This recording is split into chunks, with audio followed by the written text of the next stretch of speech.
Assalamualaikum warahmatullahi taala wabarakatuh. Salam sejahtera dan salam satu Malaysia. Ini kalilah pertama sekali saya tak naklah panjang-panjang nama menteri-menteri, YB, Datuk-Datuk tak payah. Semua dah kenal pun. Kita nak terus kepada tujuan kita datang pada malam ini, iaitu untuk memastikan bahawa pembangkang tidak lagi berbohong kepada rakyat. Tidak lagi berbohong, kita tidak mau terima lagi pembohongan, dan kita tidak mau terima lagi segala fitnah dakwah daripada pembangkang. Ini tujuan kita datang pada hari ini. Betul mungkin banyak kelemahan pada siri pertama kita ini, tak apa, it's okay. Tetapi kita nak bagi tahu kepada rakyat bahawa Barisan Nasional tidak lagi mau berdiam diri. Kita dalam keadaan mau menjawab setiap isu, dan kita bawa isu ini kepada rakyat. Dan hari ini, pada malam ini, kita berada di pentas, memang pun beruntung, Bukit Beruntung, Parlimen Hulu Selangor ini. Tuan-tuan dan puan-puan, saya banyak cakap ni pasal tentang ekonomi.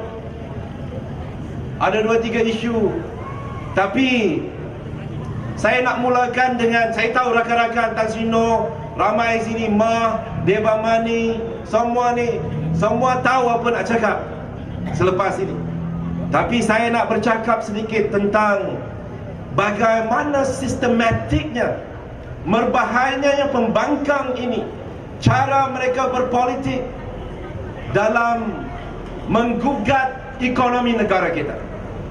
Saya faham tujuan pembangkang berbuat demikian adalah untuk menumbangkan kerajaan Barisan Nasional. Mereka mau mencari jalan bagaimana nak menumbangkan Barisan Nasional. Tetapi pada masa yang sama, kita kena ingatkan mereka, dalam kita berpolitik, kita tidak boleh gadaikan ekonomi dan mensabotajkan ekonomi negara, kerana yang akan mendapat kesan bukan saja Barisan Nasional sebagai kerajaan, tetapi tuan-tuan sebagai rakyat di negara ini. Hari ini saya nak bercerita tentang pembohongan dan sabotaj mereka terhadap ekonomi kita. Ini amat penting tuan-tuan, kerana kalau ekonomi kita ini tergugat, mereka akan dapat poin politik, tetapi ekonomi kita akan tergugat, dan tuan-tuan akan mendapat semua masalah yang terbabit kerana tuduhan yang melampau ini. Kita bermula dengan 1MDB. Saya tahu isu ini panas, dan saya tahu ini adalah isu yang begitu diwar-warkan oleh pembangkang, dan saya adalah salah seorang yang terkedepan menjawab persoalan tentang 1MDB ini. Tapi sebelum saya cerita pasal 1MDB ini, saya nak bagi tahu kepada tuan-tuan kenapa sampai pada 1MDB. Kalau tuan-tuan ingat dahulu, bila masanya Tun Mahathir memberi kenyataan tidak menyokong kepimpinan Datuk Seri Najib, lebih kurang pada Ogos 2014, bila Tun Mahathir memberikan kenyataan tidak lagi mau menyokong kepimpinan Datuk Seri Najib sebagai Perdana Menteri. Mulai dari saat itu, tuduhan, gerakan, komplot bersama dengan musuh kita di luar kerajaan, dan juga beberapa individu dalam kerajaan yang mempunyai kepentingan, sudah bermula dengan cara yang begitu sistematik. Saya nak bagi tahu kepada tuan-tuan, 1MDB ini bukan perkara baru. Tony Phua, Saifuddin Nasution, siapa lagi dalam pembangkang, DAP dalam parlimen, bertahun-tahun cerita pasal 1MDB. Saya adalah ahli PAC daripada tahun 2008 hingga 2013. Saya tahu pada satu ketika PAC telah panggil 1MDB masuk dalam PAC sekitar tahun 2010. Kerana Tony Phua terlalu bising dalam parlimen, kita setuju bawa 1MDB masuk dalam PAC. No, jauh 2010 yang lalu. Syarul, CEO 1MDB datang membuat kenyataan dalam PAC, dan beberapa lagi pemimpin. Datuk Ongka Chuan ada di sini. Terima kasih. Lepas itu kita buat keputusan, kesimpulan pada waktu itu, termasuk juga 5 orang ahli parlimen pembangkang, bahawa 1MDB adalah bukannya satu masalah besar, tetapi merupakan masalah perniagaan. Maka kita buat keputusan pada waktu itu. Isunya tenggelam begitu saja. Kemudian bila Tun Mahathir membuat keputusan untuk tidak lagi menyokong Datuk Seri Najib, apa dia buat? Dia berkomplot dengan beberapa pemimpin-pemimpin dalam dan luar kerajaan. Maka pada bulan Oktober 2014, kita lihat bagaimana ucapan bekas Timbalan Presiden UMNO Tan Sri Mahyudin sewaktu merasmikan Sayap Pemuda Puteri dan Wanita begitu lantang mengkritik kepimpinan yang amat berhormat Perdana Menteri pada waktu itu. Itu baru peluru pertama mereka. Sementara itu Tun Mahathir pada waktu itu menggunakan apa untuk menidakkan kepimpinan Datuk Najib? Dia gunakan isu-isu yang kaitannya dengan dasar. Pertamanya dia kritik tentang jambatan, kemudian dia kritik dasar kerajaan tentang Proton. Semua berkenaan dengan dasar. Bila dia bercakap tentang dasar, rakyat tidak begitu percaya dengan hujah Tun Mahathir. Kemudian bila dia rasa tidak ada sokongan daripada rakyat, Tun Mahathir mulakan gerakan untuk menghentam Datuk Seri Najib secara peribadi. Ingat lagi cincin Datin Sri Rosmah. Ingat lagi tuduhan ataupun kiasan kritikan tentang perkahwinan anak Datuk Seri Najib. Dia sudah menjadi personal. Selepas itu rakyat masih tidak mau menerima hujah Tun Mahathir. Kemudian apa? Timbul lagi dia naik gear 3. Dia cerita tentang soal Altan Tuya dan berbagai-bagai. Semua isu ini tidak mendapat tarikan rakyat. Tun Mahathir buntu. Maka dia mau mencari satu isu yang begitu kompleks, tetapi angkanya besar dan ramai tidak akan faham. Dan dia berharap kalau cerita ini datang daripada dirinya sendiri, maka 1MDB inilah yang telah dipilih. Kerana 1MDB ini adalah satu isu yang begitu kompleks. Orang kampung tak faham, orang bandar pula dia terlalu complicated, kerajaan defensif. Jadi bila Tun Mahathir menggunakan krisis ini, saya nak cerita pasal 1MDB. 1MDB hanya guna duit 1 juta ringgit. Apapun Tun Mahathir cakap tentang hutang dan sebagainya, 1MDB hanya menggunakan duit rakyat 1 juta ringgit. Apa dia cakap dia peduli. Until and when he provide the proof, only 1 million ringgit. Kemudian kita tahu 1MDB tidak pernah gagal melunaskan segala pembayaran hutang. Tetapi dalam urus jaga 1MDB, dia nak maju ke depan. Salah satu perkara yang perlu dibuat ialah untuk mewujudkan, menyenaraikan 1MDB ataupun Edra Energy dalam pasaran bursa. Itu sepatutnya berlaku pada bulan November 2014. Sepatutnya berlaku November 2014. Ingat saya kata timeline ini. Bila rakyat tidak begitu faham tentang 1MDB, Tun Mahathir merasakan jika dia berbohong berkenaan dengan 1MDB, IPO atau penyeneraian itu tidak akan berlaku. Strateginya cukup baik tuan-tuan. Bila penyeneraian dalam pasaran saham tidak berlaku, dia tahu 1MDB akan mendapat masalah. Kerana tidak ada penyeneraian, dia tidak boleh kurangkan hutangnya. Maka apa yang berlaku sejak bulan Ogos, September, Oktober, November 2014, bukan sahaja pembangkang bertubi-tubi menghentam 1MDB, Tun Mahathir, Tan Sri Mahyudin bersama dengan beberapa akhbar yang tidak bertanggungjawab menyebabkan 1MDB tidak dapat disenaraikan pada bulan November 2014. That was the start of the problem. Before that, 1MDB never defaulted on anything. The plan was great. Kita sepatutnya nak bangunkan bandar Malaysia dan TRX yang boleh memberikan pulangan 170 bilion kepada negara kita. Tetapi kerana dendam kesumat Tun Mahathir, dia sanggup sabotaj 1MDB. Bila 1MDB tidak boleh disenaraikan, bila 1MDB tidak boleh disenaraikan, apa langkah 1MDB?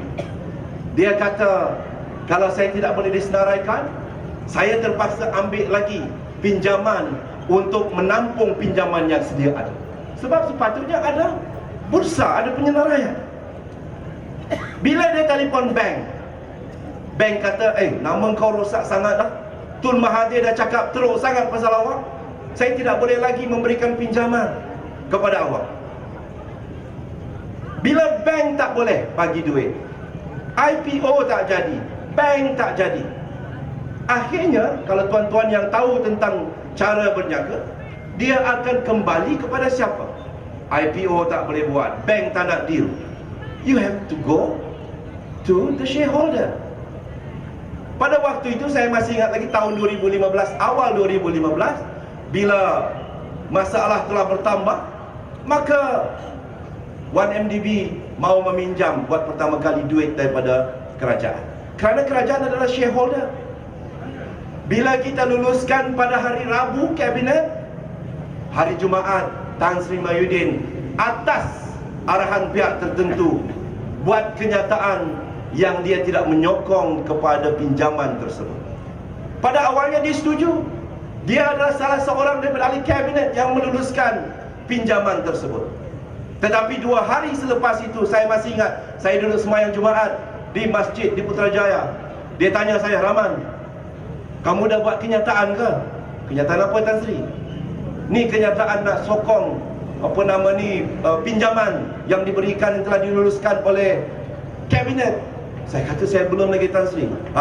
Tunggu kenyataan saya pukul 5 nanti. Saya ingatkan dia setuju, dia ahli menteri, ahli kabinet.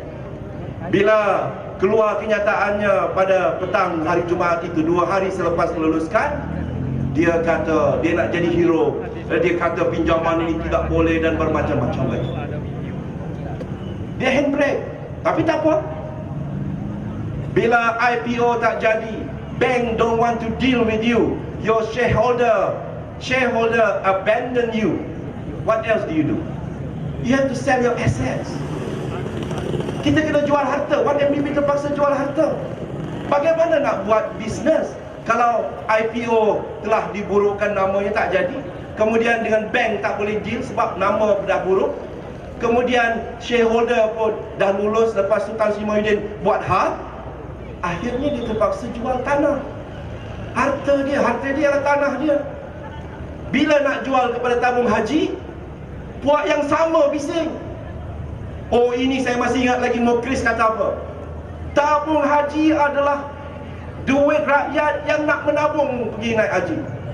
Jangan kotorkan tabung haji dengan pembelian ini. Saya nak tanya kepada Mukris, dalam MKT saya tanya kepada Mukris, hello Mukris, awak ni bukan baru dalam bidang korporat. Apa salah awak marah sangat tabung haji ni nak beli tanah ni dengan diskaun, harga yang cukup baik, lokasi tanah yang cukup baik? Kenapa Mukris? Awak tahu kan tabung haji ini melabur di London, melabur di negara-negara barat. Kenapa marah 1MDB melabur tabung haji nak melabur dalam negara, sedangkan Mukris tak bincang pun pasal pelaburan tabung haji di London, di Melbourne, di mana-mana di negara-negara barat? Jadi saya tanya kepada mereka, sebab dalam MKT, tuan-tuan nak bagi tahu you, Tan Sri Mahyudin setiap kali kata apa? Saya mintalah Presiden selesaikan masalah 1MDB ini. Selesaikan, kalau tidak rakyat akan marah pada barisan, kepada UMNO, pada kerajaan. Mukris pun berdiri atas pentas. Kita minta, kita tuntut wajib Datuk Seri Najib selesaikan 1MDB. Bila Perdana Menteri setiap kali bagi cadangan, biar 1MDB, Perdana Menteri kata tak apalah, ini masalah perniagaan, kita selesaikan, dia juga yang sabotaj. Jadi saya nak katalah, saya nak bagi tahu tuan-tuan, ada orang bercakap tentang komplot. Kononnya Datuk Seri Najib ini ada konspirasi nak buang Tan Sri Muhyiddin kerana terlalu lantang pasal 1MDB. Nak buang Shafie Apdal kerana 1MDB. Bohong. Dalam kabinet, Datuk Ong Kak Chuan ada di sini, Tan Sri Noh ada dekat sini. Kita diberi taklimat berkali-kali daripada 1MDB, daripada Bank Negara, daripada pihak-pihak tertentu. Apa ada soalan daripada mereka? Tak ada. Sebab itu PM kata, kalau ada masalah 1MDB, tolonglah, awak ini adalah menteri. Kalau ada masalah, saya tidak pernah, PM kata dalam mesyuarat. Ini untuk perhatian tuan-tuan. Dalam kabinet, mesyuarat kabinet, setiap kali PM kata, Datuk Seri Najib, I'm not asking you to stop asking question, but please use the right channel. Dalam kabinet, atau kalau nak sangat, dalam majlis kerja tertinggi. But you cannot be going around asking tough question, insinuation, fitnah, sedangkan awak tu masih jadi menteri. Itu sebabnya saya kata, pada satu hari PM undang pegang, PM telah minta Tan Sri Mahyudin dan Shafie Apdal untuk letak jawatan. None of you know that. PM kata, kalau lelaki, kalau gentleman, you tak suka pentadbiran saya, letak jawatan, baru gentleman. Dia, Shafie Apdal tunduk. I was there. Kalau nak gentleman, letak jawatan, barulah gentleman. Tinggi mana lagi? Baru nak panas ni tu. Second round boleh? Okey. Ini baru 1MDB. Dia minta supaya Tan Sri Muhyiddin letak jawatan, tapi kerana Tan Sri Muhyiddin tamat jawatan, Shafie Apdal tamat jawatan. If you are really gentleman, you should have resigned then and there and said, I cannot work with the corrupt Prime Minister. Barulah ada harga diri. Kalau tidak, you are a bunch of hypocrite. Tan Sri Mahyudin, Shafie Apdal adalah hipokrit yang hanya tahu nak mencari jalan untuk menjatuhkan kerajaan. Now, I talk about complot. Saya kata dengan ini cerita pasal 2.6 bilion. Ini sekejap lah Datuk, 2.6 bilion. Ini 2.6 bilion ini, kita kena tengok sejarahnya macam mana. Dia bermula dengan satu usul daripada Perdana Menteri pada tahun 2010. Pada waktu itu, Datuk Seri Najib kata, kita kena ada undang-undang yang regulate pemberian dana politik. Ini datang daripada PM sendiri. Kita kena ada undang-undang supaya siapa yang bagi duit pada kita, kita boleh senaraikan nama mereka biar rakyat tahu semuanya. Tuan-tuan, saya ingatkan, DAP lah parti yang patut menyokong undang-undang ini. Rupa-rupanya DAP lah orang yang pertama mengatakan no, kita tidak setuju penderma kita diumumkan kepada khalayak ramai. PM dah kata, saya bersedia. Bila undang-undang itu tidak dapat diteruskan kerana bantahan daripada DAP, maka ada pihak tertentu yang kita tahu telah menderma kepada Perdana Menteri. Salah atau tidak? Satu. Saya nak tanya kepada tuan-tuan, ada satu perkara yang tidak ramai orang tanya. Orang yang nak curi duit rakyat ni, kalau pemimpin nak curi duit rakyat, diktator di seluruh dunia, apa cara mereka? Mereka ambil duit rakyat mereka bawa duit itu ke luar negara. simpan dekat bank di pesisir pantai offshore. Sekejap. Kenapa? Bagi saya satu motif. Why the Prime Minister? Money was from overseas in US dollars. Convert, payah-payah nak tukar pada ringgit, bawa masuk Malaysia.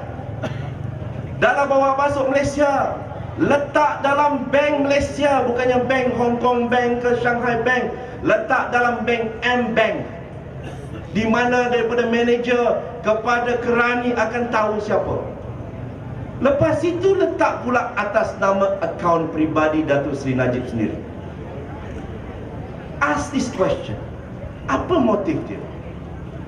Kalau kita nak buat sesuatu jenayah, kena ada motif. Can somebody tell me apa yang susah payah Datuk Seri Najib nak ambil duit daripada luar negara ni, tukar kepada ringgit? Ingat, ringgit pada waktu tu nilainya menurun. Bawa masuk dalam Malaysia, lepas tu masukkan dalam sistem perbankan Malaysia, dalam bank Malaysia, letak lagi pula dalam akaun peribadi dia, dan akaun itu adalah apa yang dipanggil current account. Apa maksud current account ini? Setiap sen keluar daripada akaun tersebut, dia kena sign. Kalau nak curi duit rakyat, this is the worst way for you to steal people's money. The money is already overseas. Why bother to bring it to Malaysia? Why bother to alert bank negara?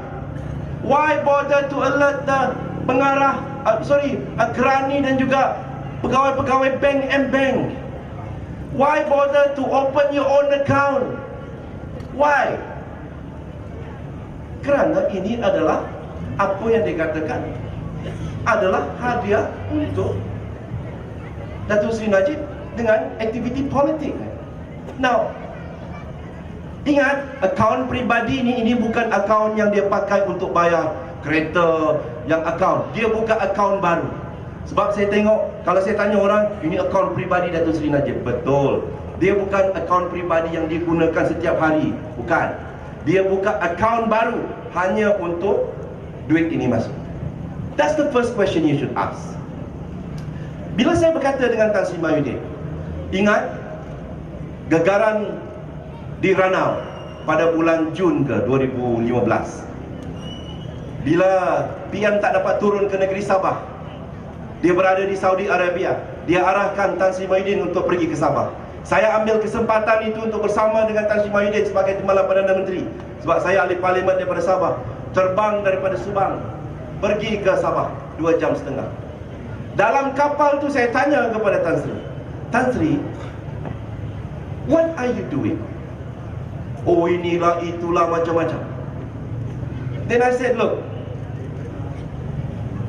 kalau you nak sangat, you rasalah Perdana Menteri ni jahat, korup, rasuah, the best way for you is to challenge him in the presidential election of UMNO, which was supposed to be in 2016, last year. Oh, dan dia kata, bolehlah, itu salah satu cara untuk lawan dia. Okey, saya kata, go ahead. Tapi tuan-tuan, 2 minggu selepas itu, dalam Majlis Kerja Tertinggi, ini saya tak faham. Dalam Majlis Kerja Tertinggi, Tan Sri Mahyudin bila usul untuk menundakan pilihan raya ataupun pemilihan UMNO pada tahun 2016, saya pada fikiran saya, Tan Sri Mahyudin tidak akan bersetuju, kerana ini adalah salah satu cara untuk dia menidakkan Datuk Seri Najib. Tetapi dalam mesyuarat itu, dia bersetuju untuk menangguhkan pemilihan parti. Saya terkejut, kerana setahun lebih dia menghentam Datuk Seri Najib. Kenapa seorang individu yang sangat nak jadi Perdana Menteri, nak turunkan Datuk Seri Najib, alih-alih menutup satu ruang kepada beliau untuk menurunkan Datuk Seri Najib yang dikatakan tidak lagi popular di kalangan ahli UMNO dan ketua-ketua bahagian. Kenapa? Tapi pada waktu itu saya bersangka baik, Tan Sri Noor ada di situ, kita bersangka baik, mungkin akhirnya kedua-dua pemimpin dah okey. Sebab dia tidak mau challenge Datuk Seri Najib. Nah, persoalan saya, kenapa Tan Sri Muhyiddin tidak mau menyokong tidak ada lagi pemilihan atau ditangguhkan pemilihan? Saya tidak tahu. Sehinggalah dia dipecat pada bulan Julai kalau saya tidak silap tahun 2015. Kerana dia juga ada komplot. Saya boleh cakap di sini, ada komplot nak menjatuhkan Perdana Menteri. Bila dia dipecat pada Julai 2015, dia masih lagi timbalan Presiden. Lepas tu 2 minggu, 2 kali dia tidak datang mesyuarat MKT. Kali ketiga dia datang sebagai timbalan Presiden UMNO, tidak lagi timbalan Perdana Menteri. Dalam ucapannya dalam MKT, tuan-tuan nak tahu apa dia cakap? Yang amat berhormat Presiden, saya nak bagi tahu, memang betul ada komplot untuk menjatuhkan Perdana Menteri. Ini bukan ayat saya. Ini adalah ucapan daripada Tan Sri Muhyiddin. Memang ada komplot yang mahu menjatuhkan Perdana Menteri. Dan dia kata orang-orang ini menghampiri beliau, minta supaya beliau terlibat sama. Tapi Tan Sri Muhyiddin kata, tapi saya tidak mau terlibat sama. You can ask him. You can ask tomorrow press, can you ask Tan Sri Muhyiddin, betul atau tidak dia kata ada komplot untuk menjatuhkan Perdana Menteri. Jadi tuan-tuan, serangan ini bertubi-tubi dan bermacam-macam lagi. Jadi saya nak bagi tahu kepada tuan-tuan, saya bagi tahu kepada Tan Sri Muhyiddin juga, mungkin kamu tidak tahu di mana datangnya duit 2.6 bilion. Betul lah, dia tidak tahu sebagai timbalan Presiden. Tapi saya nak tutup fasa saya ini dengan satu persoalan kepada Tan Sri Muhyiddin. Bila Tan Sri Muhyiddin menjadi timbalan Presiden UMNO, dia juga secara automatik mendapat 3 jawatan penting. Satu, sebagai timbalan Perdana Menteri. Bila dia jadi timbalan Presiden UMNO, selalunya timbalan Perdana Menteri. Okey, itu tak apa. Jawatan yang kedua, dia juga adalah pengurusi jawatan kuasa pengurusan. Bagi siapa yang tak tahu ini jawatan kuasa pengurusan UMNO, ini adalah jawatan kuasa yang paling penting, paling important, yang mengurus urusan parti hari ke hari.